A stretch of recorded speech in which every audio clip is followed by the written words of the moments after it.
Hi friends, hi children's. అందరూ ఎలా ఉన్నారు? నేనైతే చాలా బాగున్నాను. మీరు కూడా బాగుండాలని మనస్ఫూర్తిగా కోరుకుంటున్నాను. సర్వేజన సుఖినో భవంతు. పెద్దలందరికీ నా నమస్కారాలు, చిన్నలందరికీ హాయ్. మరి స్టోరీ టైం కదా, నేనైతే ఒక అద్భుతమైనటువంటి స్టోరీతో మీ ముందుకు వచ్చేసాను. ఇక వినటానికి మీరు సిద్ధమేనా? మీతో పాటు నేను కూడా ఈ కథని తెలుసుకోవటానికి చాలా సంతోషంగా ఉన్నాను. మరి ఈరోజు మనం తెలుసుకునేటటువంటి కథ రాజు భిక్షగాడు. ఓకే, మరి రాజు ఏంటి, భిక్షగాడేంటి, ఈ కథ మనకి ఏం తెలియజేస్తోంది, దీని నుంచి మరి మనం ఏం నేర్చుకోబోతున్నాం అన్నది ఈరోజు తెలుసుకుందాం. మరి కథలోకి వెళ్ళిపోయే ముందు ఎవరైనా మొట్టమొదటిసారిగా మన ఛానల్ని చూస్తూ ఉంటే ప్లీజ్ లైక్, షేర్, సబ్స్క్రైబ్. తద్వారా కథలు అనేవి ఎక్కువ మందికి రీచ్ అయ్యే అవకాశం ఉంది. మరి ఇంకా మంచి మంచి కథలతో నేను మీ ముందుకు రావడానికి ప్రయత్నిస్తాను. ఒక చిన్న బూస్టప్. ఓకే, మరి అప్పుడైతే మన జనరేషన్లో అయితే అమ్మమ్మ, తాతయ్య, అమ్మ వాళ్ళు, నాన్న వాళ్ళు చక్కగా రోజుకొక కథ చెప్తూ ఉండేవాళ్ళు కదా. మరి ఈ రోజుల్లో ఈ సోషల్ మీడియా పుణ్యమా అంటూ మరి మనం మంచి మంచి కథల్ని తెలుసుకోవటానికి ప్రయత్నిద్దాం. ఓకే, సో మరి కథలోకి వెళ్ళిపోదామా ఈ ఆలస్యం చేయకుండా. ఒకరోజు ఒక భిక్షగాడు పొద్దున్నే రోడ్డు మీద కూర్చొని భగవంతుణ్ణి పెద్ద పెద్ద కేకలు పెడుతూ తను తిడుతూ ఉన్నాడు భగవంతుని. ఓకే, మరి అలా ఎందుకు చేస్తున్నాడు, తను ఎందుకు తిడుతున్నాడు తెలుసుకుందామా? ఓకే, ఆ దారిన ఆ దేశపు రాజుగారు గుర్రం మీద వెళుతూ ఆ కేకల్ని విన్నారనమాట.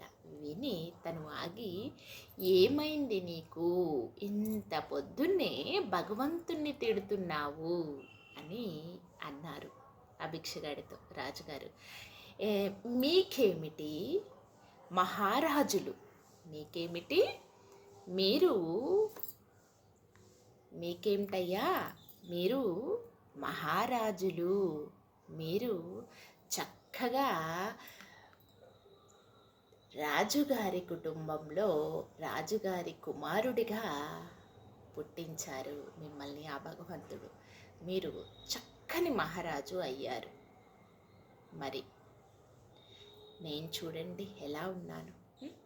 మరి నా కర్మేమో ఇలా ఉంది. ఒక్క రూపాయి లేని దరిద్రుడిగా పుట్టించాడు నన్ను చూడండి మహారాజు గారు అని ఆ భిక్షగాడు అన్నాడనమాట. దేవునికి ఎంత పక్షపాతమో అన్నాడు. దేవునికి ఎంత పక్షపాతమో అన్నాడు ఆ భిక్షగాడు. మహారాజు చిరునవ్వు నవ్వి, అయితే భగవంతుడు నీకేమి ఇవ్వలేదా, చిల్లి గవ్వ కూడా ఇవ్వలేదా, అంతేగా అన్నారు. అంటే మరి దానికి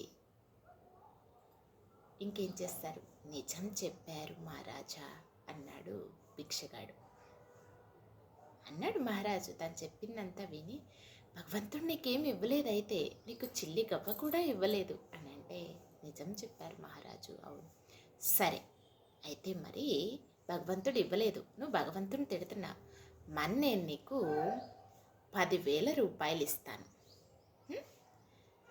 ఏమన్నాడు, నీకు 10,000 రూపాయలు కాదు, 10,000 వరహాలు ఇస్తాను, నీ అరిచెయ్యి కోసిస్తావా అన్నారు రాజుగారు. ఓకేనా, నీకు భగవంతుడు ఏమి ఇవ్వలేదు, మరి నేను నీకు 10 వరహాలు ఇస్తాను, 10,000 వరహాలు ఇస్తాను, మరి నీ అరచేయిని కోసిస్తావా అన్నాడు మహారాజు గారు. భలేవారే, అరచేయి లేకపోతే ఎలా అన్నాడు ఆ భిక్షగాడు. సరే, మరి నీ కుడి కాలు ఉంది కదా, మరి నీ కుడి కాలు యొక్క మోకాలు, నీ కుడి కాలు యొక్క మోకాలు వరకు తీసుకుంటాను, 1,00,000 వరహాలు ఇస్తాను, ఇస్తావా మరి?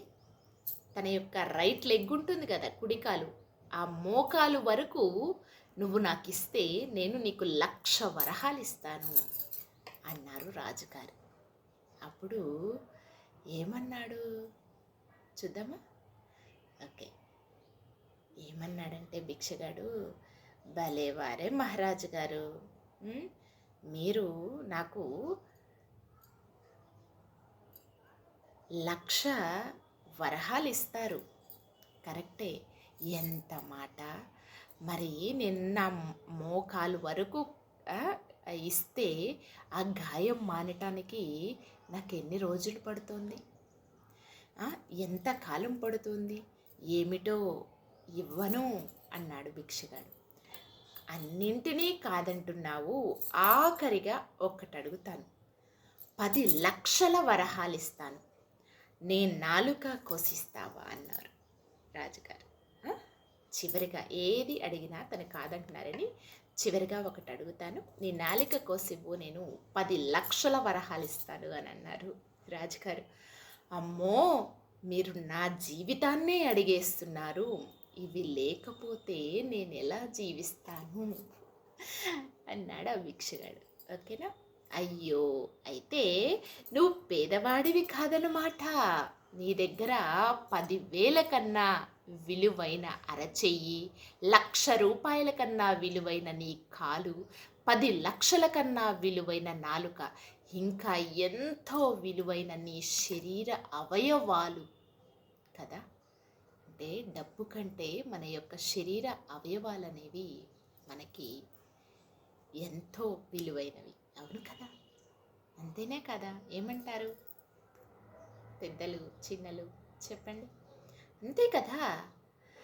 మరి ఇంత విలువైనటువంటి శరీరాన్ని నీకు ఉచితంగా ఇచ్చిన భగవంతుణ్ణి పొద్దున్నే నమస్కారం పెట్టుకోకుండా నిందిస్తున్నావా? ఇంత విలువైనటువంటి శరీరాన్ని నీకు భగవంతుడు ఉచితంగా ఇస్తే నీవు పొద్దున్నే ఆయనకి నమస్కారం చేయకుండా ఆయన్ని నిందిస్తున్నావా? ఈ శరీరాన్ని ఉపయోగించి లోకానికి సేవ చేసి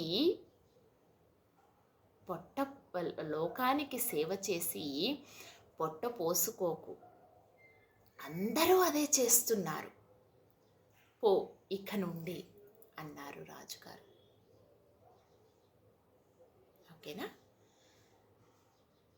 అర్థమైందా? ఇంత అద్భుతమైనటువంటి శరీరాన్ని ఇచ్చారు కదా, అతన్ని నిందిస్తూ అలాంటి బాధపడే బదులు ఇంత అందమైనటువంటి శరీరాన్ని ఇచ్చినప్పుడు, భగవంతుడు నీకు అన్నీ ఇచ్చినప్పుడు నువ్వు కష్టపడి సంపాదించుకోవాలి కదా.